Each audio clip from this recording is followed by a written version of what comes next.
bahwasanya memang betul Palestina sedang dijajah oleh orang-orang Yahudi. Semoga Allah memenangkan mereka. Sebagaimana dulu Indonesia waktu dijajah oleh Jepang. Tapi kaum muslimin di Indonesia pada saat itu hidup. Mereka bertransaksi, mereka makan, mereka sekolah. Tapi ada penjajah dan mereka berusaha melawan. Begitulah keadaan saudara-saudara kita di sana. Dan mereka tetap makan, mereka berumah tangga, mereka berdagang, mereka bersekolah, semua lagi dijajah. Kita sebagai umat Islam harus menyadari bahwasanya mereka saudara kita. Nah, kita harus tentu menolongnya dengan doa, dengan harta dan juga dengan jiwa kita. Dari sisi lain, selain memang dasarnya di sana muslimin sedang tertindas dan mereka punya dua alasan yang sangat mutlak kenapa mereka harus mempertahankan diri mereka di sana, dan juga kenapa kita harus membantu mereka. Pertama, karena Islam, mereka muslim. Tidak mungkin orang Islam membiarkan saudaranya tersakiti. Nabi SAW mengatakan orang muslim seperti satu jasad. Kalau satu luka, sedikit luka maka akan membuat seluruh tubuh itu demam. Wajar kita memikirkan saudara kita di sana dan kita tidak bisa menerima penjajahan itu. Alasan yang kedua, karena memang asli penduduk Palestina yang sedang dijajah sekarang, mereka orang asli penduduk suku Finiki dan suku Kanaan. Ini dua suku Arab yang asalnya ada memang di Palestina, penduduk aslinya. Jadi selain mereka muslim mempertahankan karena agama mereka dicoreng, maka mereka juga penduduk asli. Orang-orang Yahudi yang datang itu tiba di Palestina pertama kali pada saat memang Musa alaihissalam keluar dari Mesir, selamat dari Fir'aun, lalu masuki Palestina. Itu pertama kali orang Yahudi menginjakkan kakinya di Palestina. Jadi sebelumnya sudah ada dua suku asli turunan Arab yang dulunya beragama Kristen. Pada saat suku Romawi atau pembangsaan Romawi berkuasa, setelah datang Umar bin Khattab di tahun 14 Hijriah menguasai Palestina, maka pada saat itulah umat Islam menguasai wilayah itu dan seluruh masyarakatnya masuk Islam kecuali sebagian kecil yang tetap beragama Nasrani. Jadi ada alasan secara agama kenapa kita harus membela mereka, kenapa kita harus mengetahui beritanya, baik secara penduduk juga secara hubungannya dengan hukum syar'i, berhubungan dengan masalah Masjid Aqsa. Masjid Aqsa ini saudaraku, selain penduduknya memang muslim yang harus kita bela, punya fadilah yang banyak dilupakan oleh kaum muslimin. Yang pertama adalah Masjid Aqsa, masjid kedua yang dibangun setelah Masjid Haram Mekah. Disebutkan dalam riwayat Sahih, riwayat Bukhari, bahwasanya Abi Dzar radhiyallahu anhu bertanya kepada Nabi SAW, ya Rasulullah, masjid manakah yang paling pertama dibangun di muka bumi? Kata Nabi SAW, Masjid Haram Mekah. Kemudian Abi Dzar bertanya, apalagi ya Rasulullah, masjid yang mana lagi setelah itu? Kata beliau SAW, adalah Masjid Aqsa. Dan Aqsa ini artinya jauh. Disebutkan dalam surah Isra, Allah berfirman di ayat pertama, A'udzubillahi minasyaitonirrajim, Subhanalladzi asra bi 'abdihi lailan minal masjidil haram ilal masjidil aqsa alladzi barakna haulah. Maha suci Allah yang telah memperjalankan hambanya Muhammad sallallahu alaihi wasallam dari Masjid Haram Mekah ke Masjid Aqsa, masjid yang sangat jauh. Karena pada saat itu jaraknya antara Masjid Haram dan Masjid Aqsa kalau menunggangi kuda tercepat sebulan. Jadi sangat jauh yang telah kami berkahi di sekitarnya. Baik, yang kita ini titik beratkan di sini teman-teman sekalian, Abi Dzar berkata, kata Nabi SAW, Masjid Aqsa masjid yang kedua. Kata Abi Dzar, berapa tahun antara keduanya? Kata Nabi SAW, 40 tahun. Artinya dia masjid yang kedua. Hadis yang kedua menyebutkan dalam fadilah Masjid Aqsa adalah hadis yang masyhur, yang sahih, di mana Nabi SAW juga riwayat Bukhari bersabda, tidak boleh orang mengunjungi masjid secara khusus kecuali 3 masjid: Masjid Haram Mekah, masjidku ini di Madinah, masjid Nabi SAW, dan juga Masjid Aqsa. Jadi masuk di dalamnya Masjid Aqsa ini. Juga dalam hadis berhubungan dengan masalah itikaf, kata Nabi SAW, itikaf yang paling afdal ada di 3 masjid. Di masjidku ini, di Masjid Mekah yang ada Ka'bah, dan Masjid Ilya atau Masjid Aqsa. Fadilah yang lain adalah hadis Nabi SAW yang berbunyi, Abi Dzar berkata, kami telah berselisih, kami sedang berdiskusi di antara sahabat-sahabat Nabi di masjid Nabi SAW di Madinah, lalu kami berkata satu sama yang lain, mana yang lebih afdal ya, solat di masjid ini atau solat di Masjid Aqsa? Maka Nabi SAW keluar lalu berkata, solat di masjidku ini 4 kali lipat dibandingkan Masjid Aqsa. Hadis ini berarti menjelaskan Masjid Aqsa 250 kali lipat dibandingkan tempat lain, karena Masjid Nabawi 1000. Lalu kata Nabi SAW, tapi ketahuilah sebaik-baik tempat sholat adalah Masjid Aqsa. Sebaik-baik tempat sholat adalah Masjid Aqsa. Dan akan datang nanti satu waktu, ini seakan-akan Nabi SAW menceritakan tentang keadaan sekarang. Seseorang yang tinggal di sana tidak memiliki tanah lagi kecuali senilai dengan tali sendal mereka. Tali sendal mereka. Dan mereka tetap mempertahankannya karena ingin melihat Baitul Maqdis. Seperti menceritakan tentang keadaan muslimin sekarang.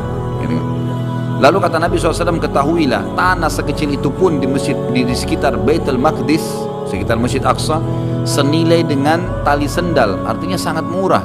Tali sepatu kalau kita beli sekarang anggap 10.000 rupiah. Senilai itu pun tanah kita milikin di sana karena ingin melihat Baitul Maqdis. Kata Nabi SAW, lebih baik daripada dunia dan seluruh isinya. Ini fadilah yang jarang orang dengar, gitu kan? Mestinya tahu kalau di sana itu mempertahankan tanah sebersih seperti tali sendal saja sudah lebih baik daripada seluruh isinya. Ini sudah satu hal yang luar biasa. Hadis yang lain juga berbunyi, kata Nabi SAW, waktu ditanya oleh Maimunah radhiyallahu anha, istri Nabi SAW dari turunan Yahudi Quraidah, ada yang mengatakan hamba sahaya Nabi SAW. Dia mengatakan, ya Rasulullah, beritahukan kepada kami tentang Baitul Maqdis. Kata Nabi SAW, sholatlah kalian semua ke sana. Karena sholat di sana sama dengan 1000 dibandingkan tempat lain. Hadis ini lebih kuat daripada tadi 250 kali lipat. Karena itu hadisnya hasan, ini hadisnya sahih. Berarti dari hadis ini kata ulama hadis menandakan kemungkinan besar Masjid Nabawi itu adalah 4000 bukan cuma 1000. Karena kalau kita berpegang juga pada hadis tadi, sholat di masjidku ini 4 kali lipat dibandingkan Masjid Ilya atau Masjid Aqsa, berarti menandakan dikuatkan dengan hadis yang kedua 1000 ini di Masjid Aqsa, berarti Masjid Nabawi 4000, atau memang dasarnya Masjid Aqsa dan Masjid Nabawi sama 1000. Ringkas cerita dia punya fadilah. Kata Nabi, karena sholat di dalamnya sama dengan 1000 dibandingkan tempat lain. Kata Maimunah radhiyallahu anha, lalu bagaimana dengan orang yang tidak mampu ya Rasulullah, tidak bisa ke sana? Kata Nabi SAW, dia minimal menyumbang minyak untuk menerangi Masjid Aqsa. Jadi orang zaman dulu pakai minyak untuk nyalakan api. Minimal menyumbang minyak, karena siapapun yang menerangi Aqsa sama pahalanya dengan sholat di dalamnya. Ini nggak ada di Masjid Haram, tidak ada di Masjid Nabawi fadilahnya. Ada yang lebih agung lagi fadilah yang luar biasa, adalah hadis Nabi SAW yang berbunyi, dan ini hadis sahih. Kata Nabi SAW, pada saat Sulaiman alaihissalam selesai merenovasi Masjid Aqsa, karena yang bangun kakek kesekiannya Ibrahim alaihissalam, datang keturunannya yang keberapa, kemudian Sulaiman, namanya Sulaiman, Nabi Sulaiman alaihissalam, beliau membangun Masjid Aqsa, dan beliau berkata, kata Nabi SAW, setelah Sulaiman membangun Masjid Aqsa, beliau meminta 3 hal.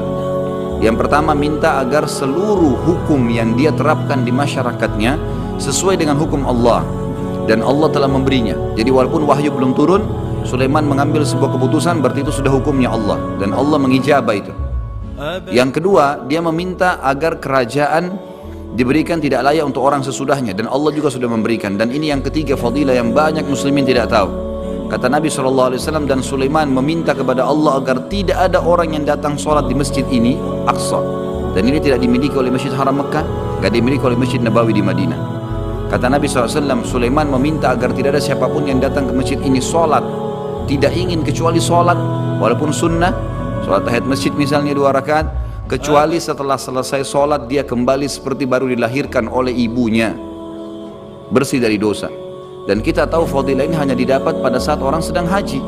Kata Nabi SAW, siapa yang haji tidak rafath, mengucapkan kata-kata syahwat pada bukan pasangan halalnya, fusuk, menyentuh secara fisik, dan juga jidal, berdebat-debat di haji, maka dia pulang seperti baru dilahirkan oleh ibunya. Tapi Masjid Aqsa, saudaraku, kita sholat di sana sama dengan, ya 1 kali sholat dibersihkan dosa seperti baru dilahirkan oleh ibu. Jadi makin banyak muslimin datang, makin menguatkan jiwa mereka. Satu sisi lagi, kan gitu. Jadi sisi yang lain, sisi yang pertama kita sholat di sana fadilahnya besar. Sisi yang lain kita mengunjungi saudara kita muslim yang sedang tertindas. Sisi yang lain kita bisa mendapatkan fadilah menyumbang. Di dalam Masjid Aqsa itu ada kotak yang dibentuk oleh Syu'un Islamiyah, di sana ada lembaganya sendiri, lembaga pemerintahan Palestina untuk membangun Masjid Aqsa. Jadi saya bilang sama jemaah saya, ini kotak, tinggal masukkan sumbangan langsung, nggak pakai LSM lagi. Ini masjidnya langsung. Sekitar masjid banyak janda-janda yang memang suaminya mati syahid, anak-anak yang orang tuanya mati syahid, bisa disumbang, bisa dibantu langsung. Saya bertemu dengan satu orang bapak, umurnya mungkin sudah 80 tahun. dia menjual gambar Masjid Aqsa sambil dia mengatakan, akhi saya punya anak 10 dan saya biayai mereka. Dari uang beli gambar ini $1. Jadi kesempatan membantu mereka, dengan kesempatan membantu mereka. Sisi yang lain lagi, bisa kita niatkan untuk ribat. Ribat ini dalam hadis sahih riwayat Imam Muslim, kata Nabi SAW, ribatu yauman fisabilillah khairu minad dunya wa ma fiha. Ribat itu mengikat diri di perbatasan antara muslimin dengan orang-orang penjajah, orang kafir, di medan jihad lah. Dan seluruh Palestina sekarang lokasinya sama. Seluruh Palestina sekarang medan jihad, seluruhnya, tidak terkecuali, karena lagi dijajah, gitu kan. Maka dengan kita datang ke sana, kita bisa niat ribat. Karena pada saat kami ke masjid dari hotel, alhamdulillah orang-orang muslim yang punya hotel, ada punya rumah makan di sana, ada sekolah. Tapi pada saat kami ke Masjid Aqsa, memang di kiri kanan banyak polisi tentara-tentara Israel. Kita bisa niatkan ribat, gitu kan. Kalau memang Allah Subhanahu wa ta'ala takdirkan meninggal di sana, sudah ajalnya, itu luar biasa. Karena orang kalau terbunuh mati syahid di tangan ahli kitab, Yahudi dan Nasrani, pahalanya double syahadah. Dalam hadis sahih dikatakan, terbunuh dengan ahli kitab mendapatkan 2 pahala syahadah. Double, beda dengan kalau orang Hindu, orang Buddha. Jadi banyak sekali fadilah. Yang saya ingin bagi teman-teman sekalian, kalau Allah berikan kemudahan umrah, kemudian ada kelebihan rezeki ke sana, masuk dan jangan ragu.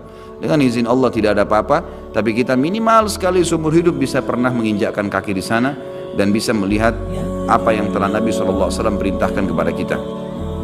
Secara histori, kita juga mendapatkan banyak sekali pelajaran di situ.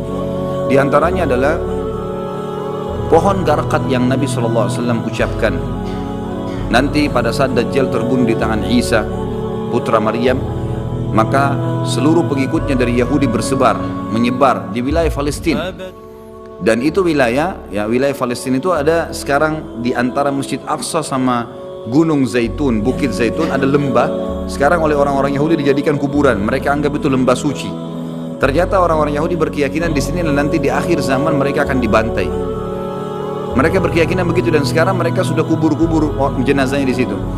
Subhanallah, ya, orang-orang Muslim mendapatkan riwayat-riwayat tentang masalah mereka akan menyebar di sekitar Baitul Maqdis nanti, kemudian dibunuh oleh kaum muslimin. Semua batu akan berbicara dan pohon ini, hai muslim, ini Yahudi, bunuhlah dia, kecuali pohon garqat. Sampai saya suruh jemaah saya foto. Orang-orang Yahudi sekarang memenuhi wilayah Palestina, wilayah negara mereka terutama yang sudah mereka rebut dinamakan Israel, dengan pohon garqat.